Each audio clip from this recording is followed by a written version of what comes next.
नमस्कार, ये basic education online channel है।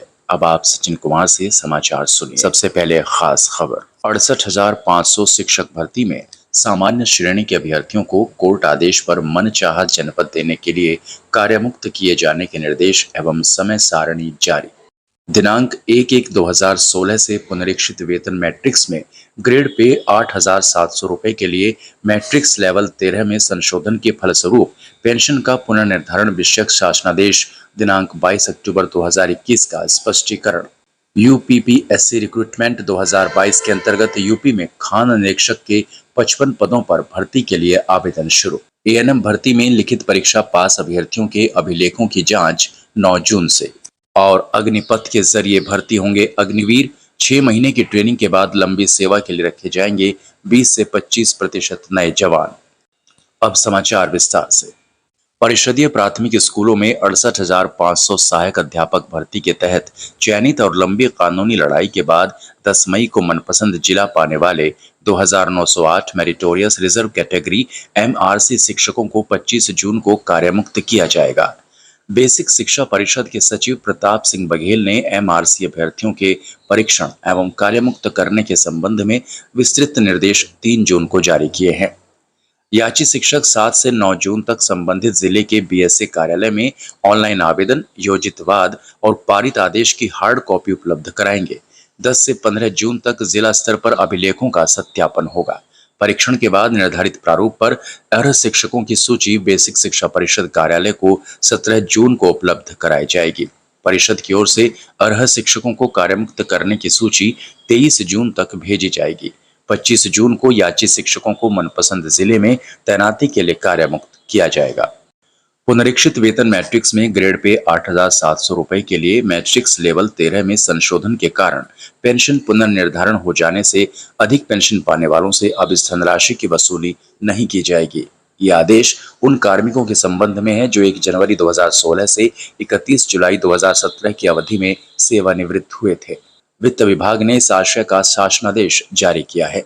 इसमें लिखा गया है कि ग्रेड पे 8,700 के लिए निर्धारित तालिका 13 में संशोधन के बाद वेतन में कमी होने के कारण पेंशन के अधिक भुगतान की धनराशि वसूली नहीं की जाएगी। वित्त मंत्रालय, भारत सरकार के कार्यालय आदेश के बाद राज्य सरकार ने यह आदेश जारी किया है। उत्तर प्रदेश लोक सेवा आयोग ने राज्य में खान निरीक्षक के 55 पदों पर भर्ती के लिए इच्छुक और योग्य अभ्यर्थियों से आवेदन आमंत्रित किए हैं। इस भर्ती परीक्षा के लिए आयोग ने परीक्षा पैटर्न भी जारी कर दिया है। खान निरीक्षक के 55 पदों के लिए ऑनलाइन आवेदन शनिवार से शुरू हो गए। ऑनलाइन परीक्षा शुल्क बैंक में जमा करने की अंतिम तिथि 1 जुलाई और ऑनलाइन आवेदन स्वीकार करने की आखिरी तारीख 4 जुलाई है। उत्तर प्रदेश लोक सेवा आयोग ने खान निरीक्षक परीक्षा 2022 के लिए अपनी वेबसाइट uppsc.up.nic.in पर विज्ञापन जारी कर दिया है। पहले खान निरीक्षकों के पदों पर सीधी भर्ती होती थी, लेकिन इस बार प्रारंभिक और मुख्य परीक्षा के आधार पर भर्ती होगी। इंटरव्यू नहीं होगा। प्रारंभिक परीक्षा में नेगेटिव मार्किंग होगी। प्रत्येक गलत प्रश्न पर 1/3 अंक कटेंगे।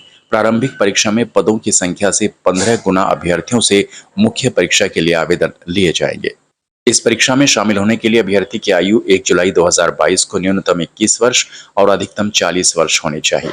खान निरीक्षक का पद समूह ग का है और इसके लिए पे मैट्रिक्स लेवल 7 यानी 44,900 रुपए से 1,42,400 रुपए निर्धारित है।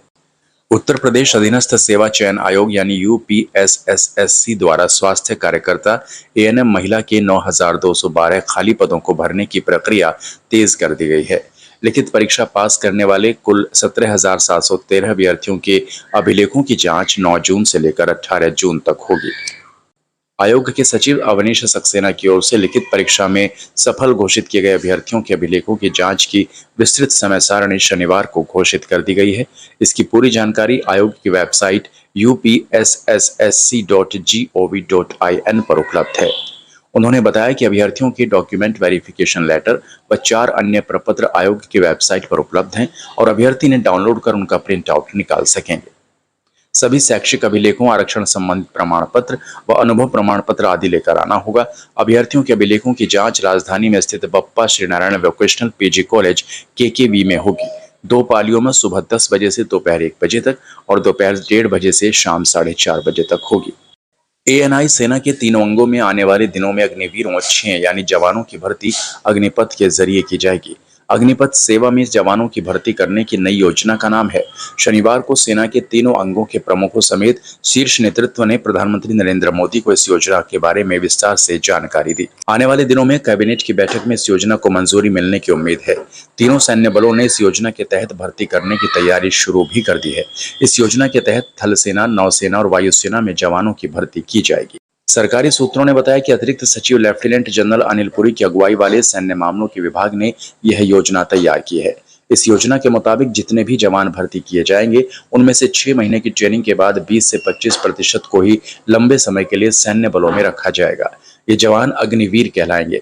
बाकी जवानों को कुछ समय के बाद सेना से मुक्त कर दिया जाएगा और इसके लिए उन्हें एक बार में ही 10 से 12 लाख रुपए का विशेष पैकेज दे दिया जाएगा।